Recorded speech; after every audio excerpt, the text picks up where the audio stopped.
You're listening to 106.9 TuneFM, and this afternoon we're going to be talking about peace building and the recent conference that happened down in Sydney. That was the Peace and Justice, the 6th Biennial Peace Studies Conference. And we're here with Marty Brannigan, Associate Professor in Peace Studies here at UNE, who also launched his book, The Cultural Dimensions of Peace Building there. And it's going to be a great chat. I really recommend checking out the book and learning a bit more about peace studies, particularly if you are one of the students involved in that degree, which hopefully we've got a few listeners out there. So, yeah, thank you so much for joining us, Marty. No worries, Ash. Always a pleasure. And so this conference is separate to the UNE Peace Studies Conference, is it? No, this was a UNE Peace Studies Conference, but we try and alternate between having them in Armidale and having them in Sydney because you've got a different catchment. No, exactly, yeah, because I remember last time it was sort of towards the end of the year, the last time we spoke about it, but it's great that it's happening so often now. It's a thing that students can get out and get to, and I believe we had some Armidale students go down for it as well. Yeah, that's right. Yeah, we had a few postgraduates talking about their research. Yeah, exciting. And what were some of the things that you highlighted in the conference? I think you sent it through to me that there's a few big ones in there. What made these ones the most prominent ones to talk about? So what's really prominent in the peace activist world at the moment is AUKUS, but related to that is the issue of nuclear weapons, which is linked into the whole opposition idea of introducing nuclear power to Australia. Often you'll find the same corporations involved in both nuclear weapons and nuclear power. Uranium mining, often against the will of Aboriginal people, occurs in Australia at Roxby Downs and Northern Territory. So there's links between all these issues that were explored at the conference. We tried to have a good gender balance. A lot of elder women, some of whom have been involved in peace activities, peace building over decades. Yeah. So it was really good to have their expertise. But we also tried to get some, as I said, some postgrads, some young students, and a diversity of cultures represented. So we had people from Bangladesh, Africa, Southeast Asia, other than Bangladesh, and just a really interesting, really a summit of peace groups. So there's some really active peace groups in Australia and the representatives from each of them. So it was about networking and exploring particularly what's working. So rather than just focusing on the problems, looking at what people are doing in order to change things. So one of our main speakers was Jem Romold from yes, she's fantastic. ICANN, which won the Nobel Peace Prize. It's the International Campaign Against Nuclear Weapons. So that nuclear ban that they organised has now come into place through the United Nations and the majority of nations signing up to it. Australia hasn't signed up to it yet, though, so that was one of the issues covered. The ALP said that they would sign up to it when elected, but they haven't yet. Yeah, and I guess, of course, AUKUS and the opposition's, wanting to build these nuclear power plants is then casting that decision into doubt is, I guess, what I'm seeing from that there myself.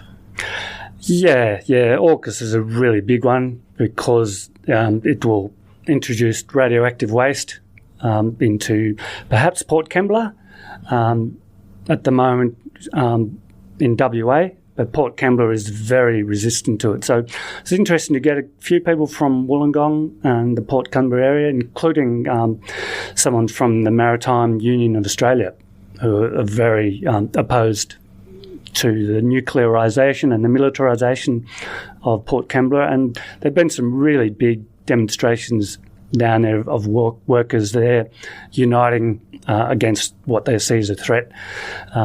to their area. And so far, there's been very little talk since all that activism erupted of situating anything there in Port Kembla. So, yeah, there's some victories to be celebrated.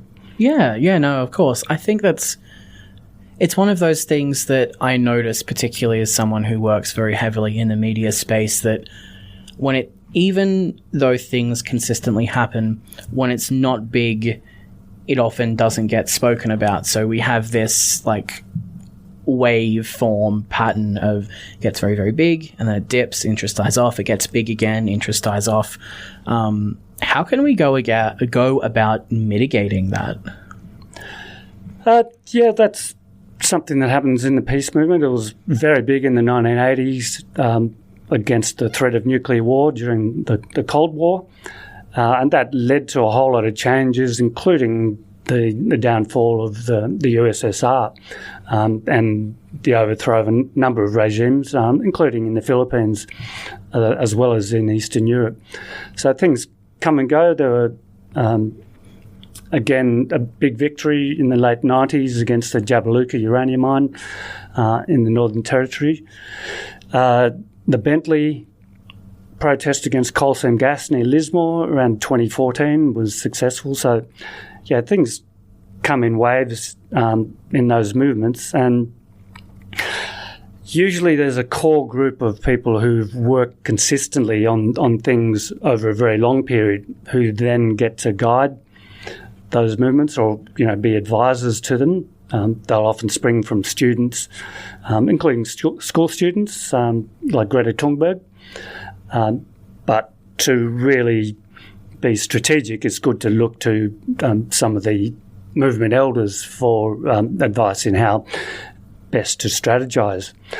So this conference brought together a lot of people who have been thinking in these areas, trying to communicate to younger generations, and also looking more deeply at the cultures that underlie war. War doesn't just erupt out of nowhere because of some crazy guy. There's a whole culture and a whole economy that drives war.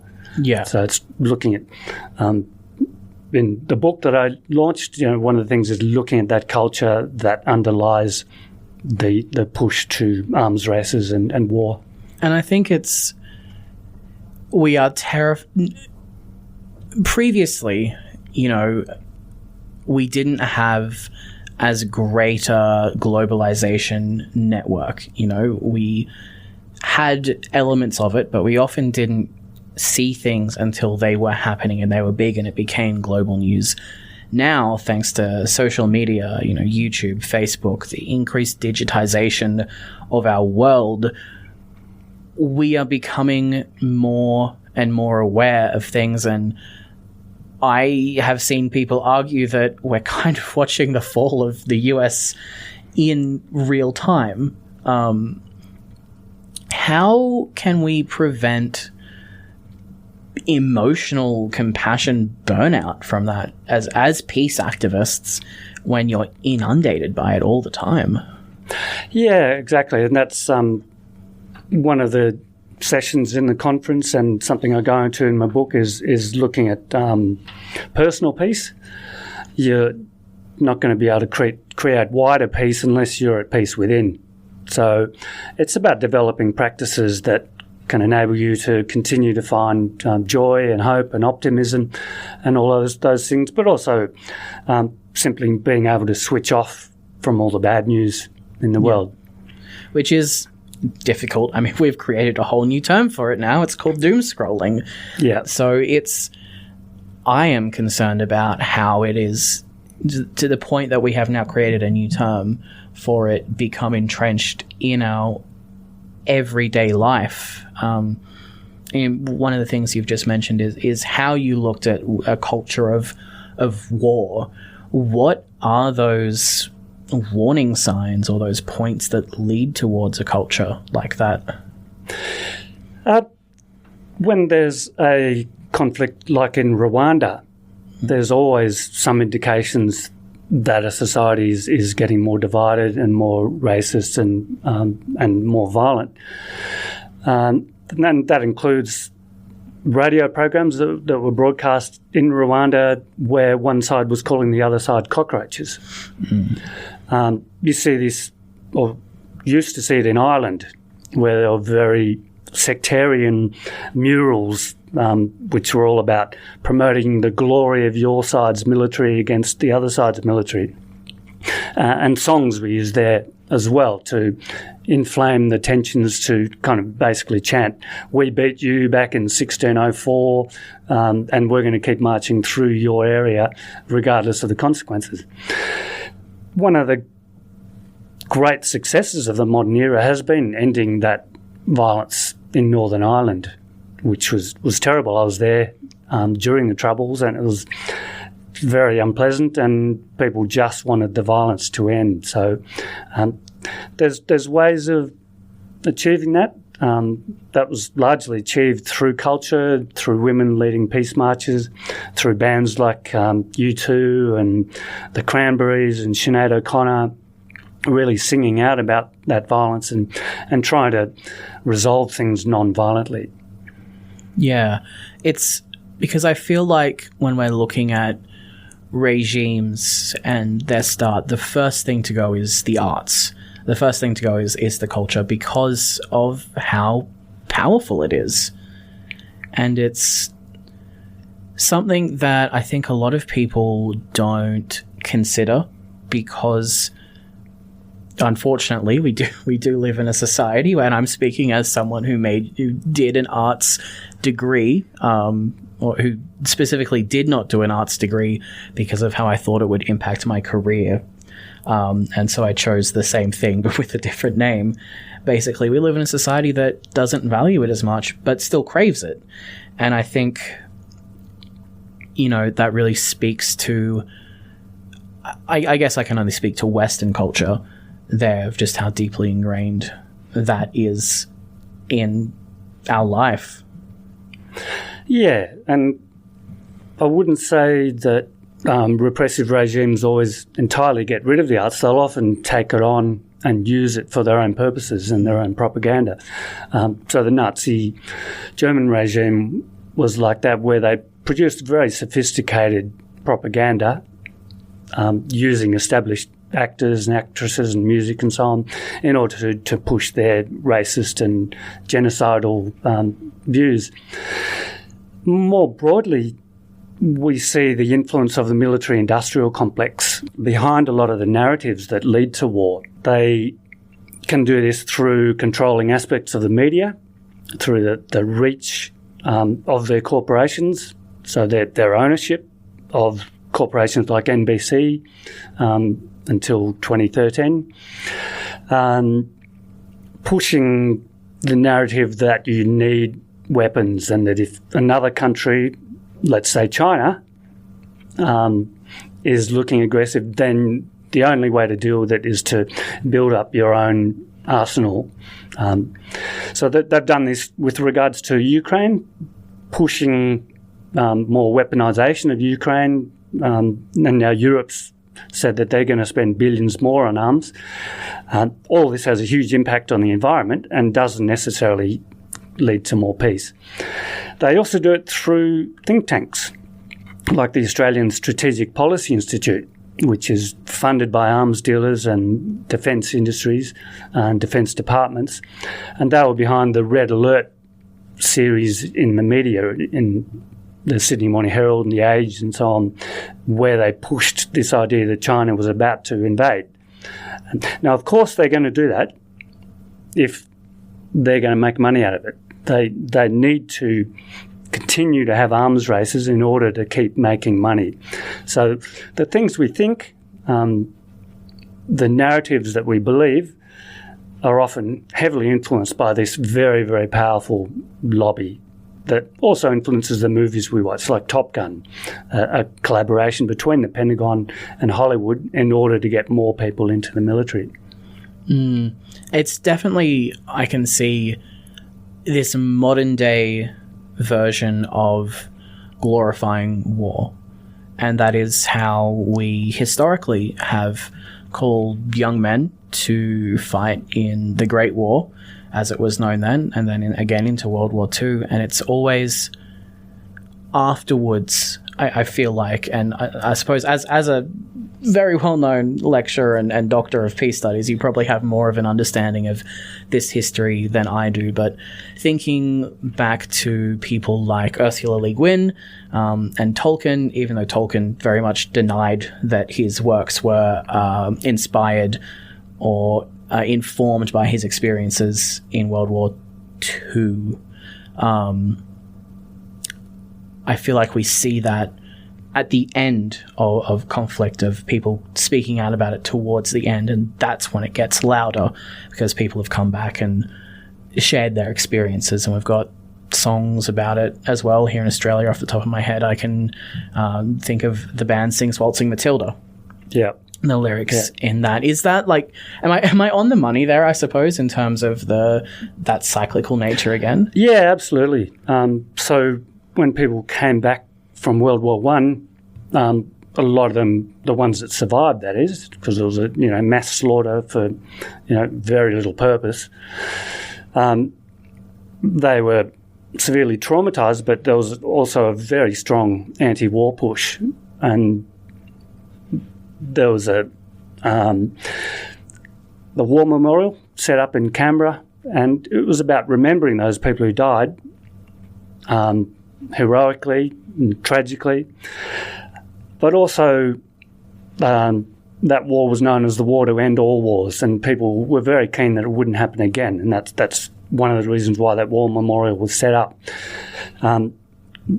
Very recently, Four Corners covered what's happening at the War Memorial now, where it's being sponsored by arms dealers, Boeing, Lockheed Martin, and so on. These big corporations that are also getting their tentacles into universities and schools.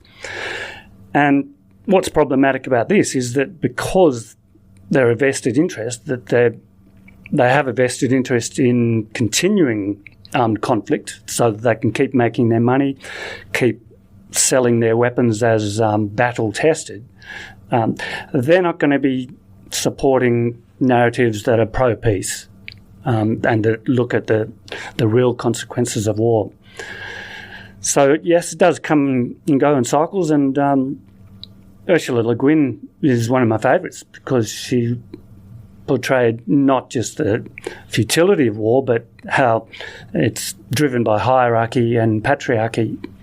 And I think she described it, I don't remember the quote off the top of my head, but she referred to it as the rape of nations. Like, she used very, very explicit language there of what war is, and the way that she also portrays peace as well. Like, I just finished reading her Earthsea cycle, and I'm working my way through the Hainish cycle as well. I know we're getting slightly off topic, but, that's how conversations evolve. She shows countries and nations that have no concept of war or of gender or of, societies where war is unheard of until it happens, and then, looking at what it looks like when a nation is dealing with that. And I think, at least from my own experience reading the book, it's something that more people should be aware of, but I guess we're very, as a society, attached to this idea of heroes and of glory. Yeah. No, I think she's a great example of someone who is able to not just critique modern society, but also put forward alternative visions. And I think that's really important. That's what the solar punk. I love solar punk and hope punk as well. They're great genres. Yeah, exactly. So they're kind of countering the gloom and doomism of a lot of media, and also putting forward, this is what the world could be like. This is what some societies are like, because there are societies like the Nordic regions that have consciously built peace in their region and haven't had a war against each other for 200 years. There's countries like Costa Rica that don't have any military, Iceland, Samoa, and so on. So there are places where people consciously build cultures of peace that ensure that they don't waste huge amounts of money on nuclear submarines that may or may not turn up and may or may not work. Instead, they're getting on with fixing their education systems and their health systems and looking after their environment the way Costa Rica does so well. Costa Rica also has a University of Peace. That's actually really, really... Have you been? No, I'm working on it. Yeah. Yeah. That would be and they fantastic. preserved a lot of their rainforest as well. So Yeah. it's really, it's not a perfect society, but it's pretty good. I feel like that's the thing. Like, there's no such thing as a perfect society. I think flaws are what makes us human, and to ignore that risks going down a road that we've sort of seen the aftermath of in the past. But one of the things that I feel like I've noticed a little bit is that a lot of times, and again, I can only speak on Western society here, there's this idea that, maybe a fear more, that the only way to protect your country's peace, your nation's peace, is to have a military and have that, a stronger defense, or even, in the worst case, if you feel threatened, go on the offense.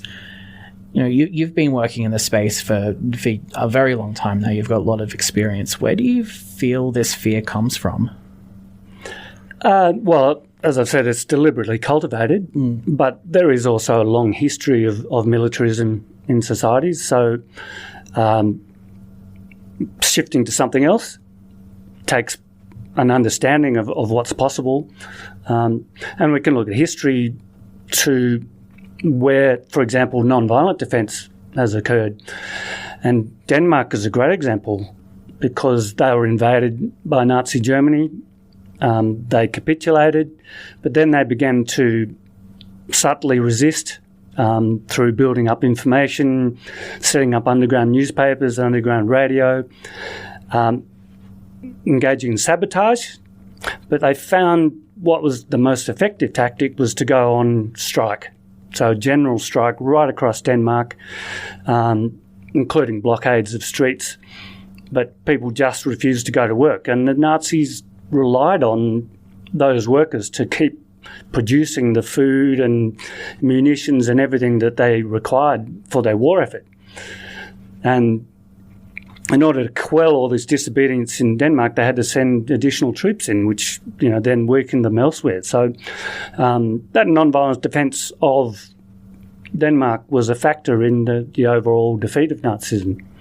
There's just one example. India successfully resisted up till then probably the most powerful imperialist nation in the world, the UK, and it took quite a while, but eventually they managed to free what was regarded as the jewel in the crown of the British Empire. So, these non-violent defences can occur, and even in Australia, we've seen with the Bentley blockade, where 800 police were about to be sent up from Sydney in Operation Stapler to basically set up unconventional gas extraction under martial law, despite more than 90% of the population wanting it.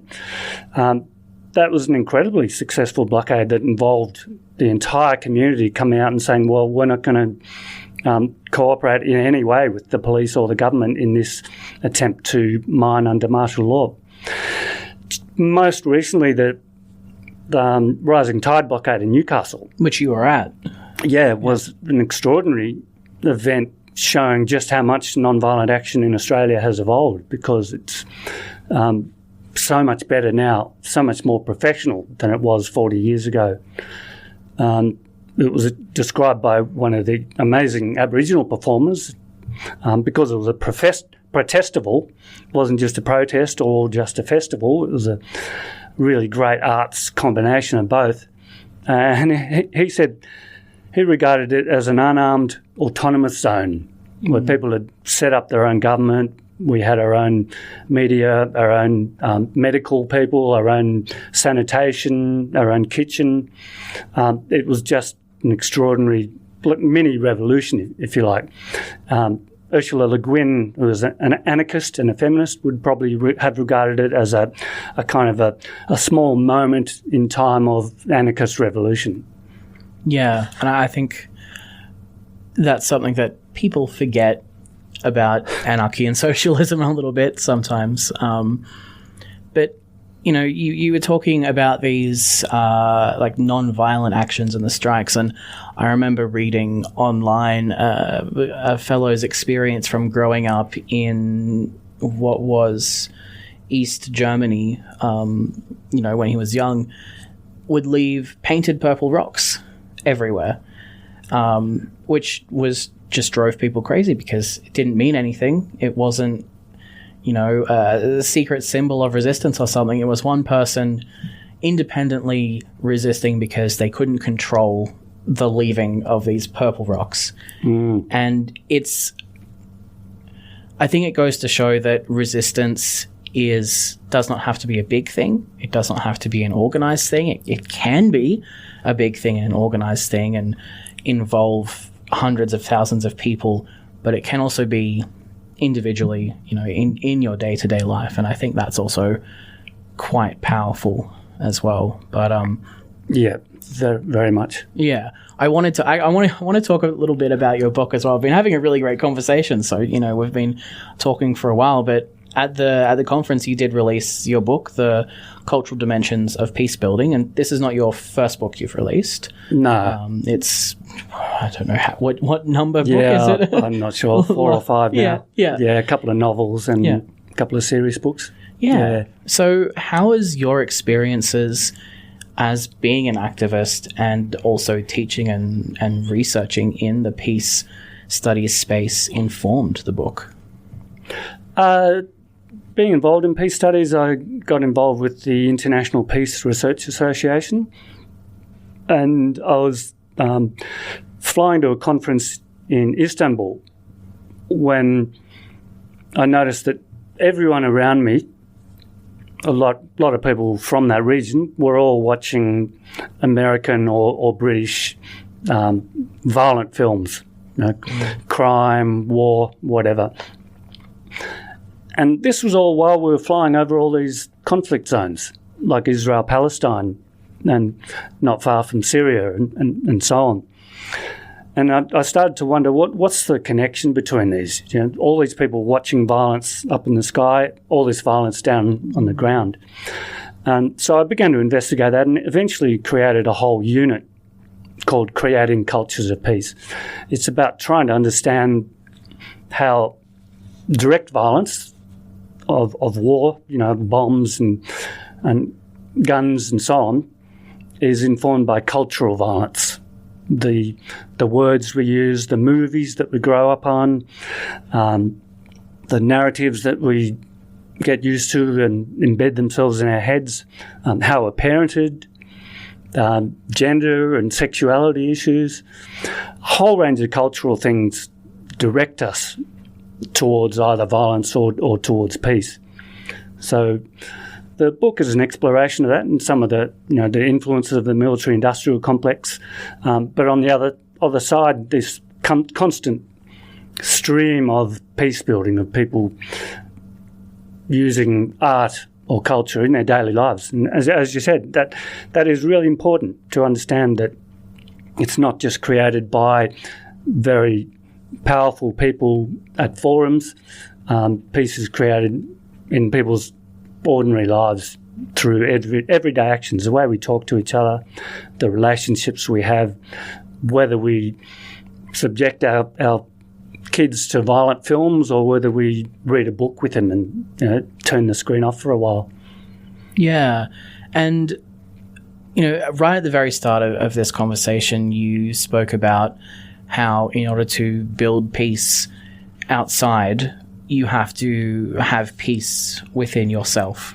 What are some suggestions or advice that you'd give to people who want to get started in peace activism but might be afraid to, go to a big rally or I don't want to say make waves, but really put themselves out there? That's things that they can do in their own time, in their own social in their own social circles?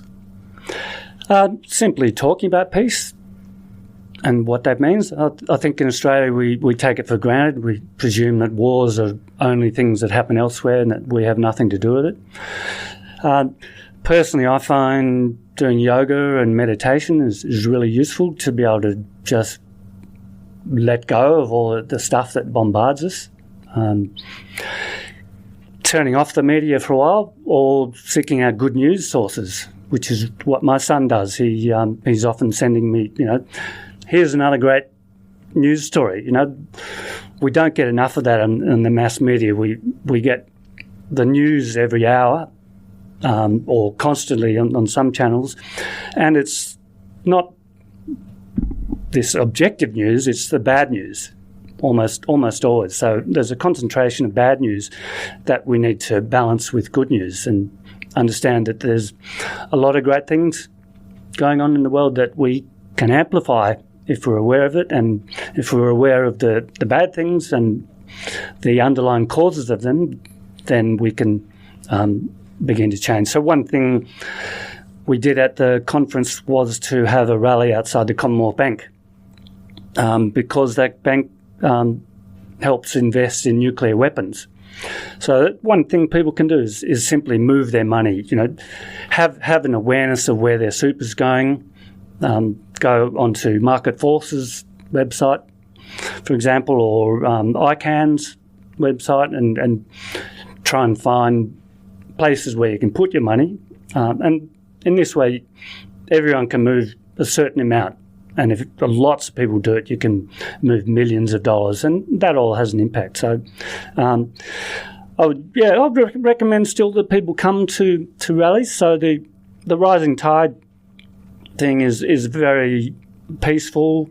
It's a protestable.